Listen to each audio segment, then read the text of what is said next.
Ayan. Ito na. Nahiwa ko na yan lahat. Ang gagawin ganito. Ito po ay malinis na. Ito po ay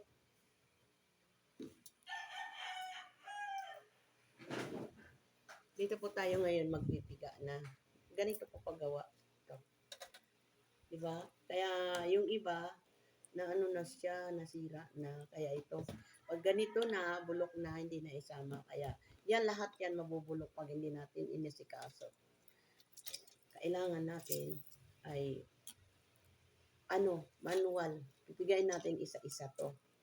Hanggang sa matapos dyan sa mga hiniwa-hiwang kalamansi na yan. Yan po, ayan na, nasa 2 kilo.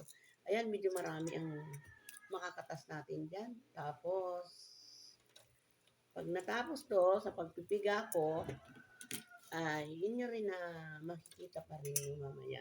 Kasi, para kabuuan, para kung sino man ang gustong gumaya sa akin, hindi po kayo mahihirapan. Ganito lang po ang gawin nyo. Pagpiga-pigain nyo yan lahat, isa-isa. Imamanual nyo po yan. Hindi pwede na sabay-sabay. Isa-isa po yan. Para po makuha nyo at magkaroon lang po kayo ng lagyan nyo lang ng steamer kasi hindi naman po kailangan isama ang mga buto. Ang katas lang po ang kailangan natin dito eh. Katas lang po. Hindi natin isasama yung balat at yung buto.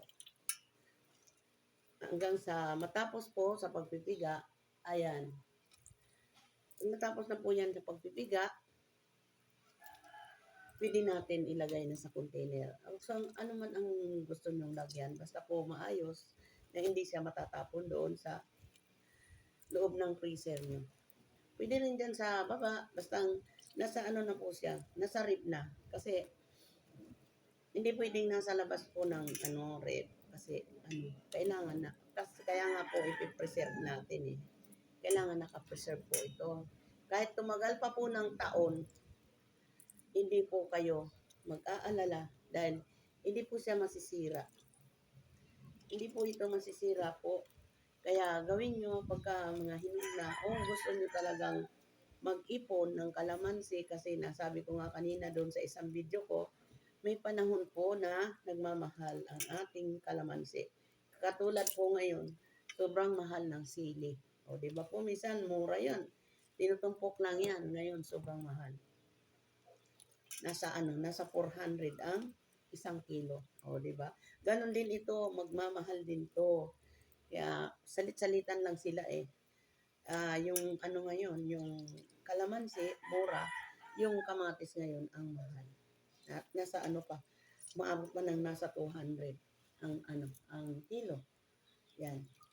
Kaya po, ugaliin natin na kung wala naman tayong pinagkakaabalahan, gawin natin to. Magawa tayo ng ganito para meron tayong magagamit pag oras na kailangan natin po. Hindi na tayo maghahanap pa. Madami ang magiging katas nito. Ayan. Ipiga lang natin ng isa-isa. Manual talaga ang pagpiga nito. Ayan. Pag napiga natin, ayan na ang magiging ayan, 4 minutes na. Kasi pag po, masyadong mahaba ang video eh. Pag minsan, hindi na natin maisin.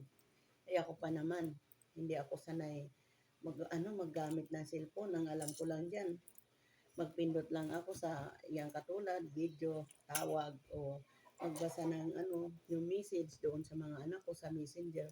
Hindi po kasi ako marunong magkalikot at natatakot din po ako magkalikot. Baka kaya masira, dalong wala. Ganito lang po yun. Ito ay hindi natin kailangan to. At ito ay itatapon ang mga buto. Yan po. Kaya ngayon, may pinipiga pa po ako, marami pa. Iaano ko muna tong buto. Kasi hindi po to kailangan isama.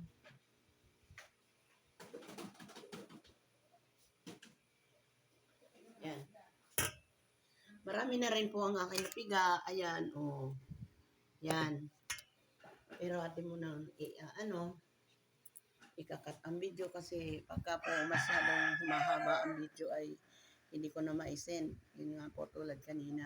Mamaya abangan nyo pa po uli yung panghuli na paggagawa ko kung paano para malaman nyo po. Iniisa-isa ko para yung gusto magawa, matuto rin.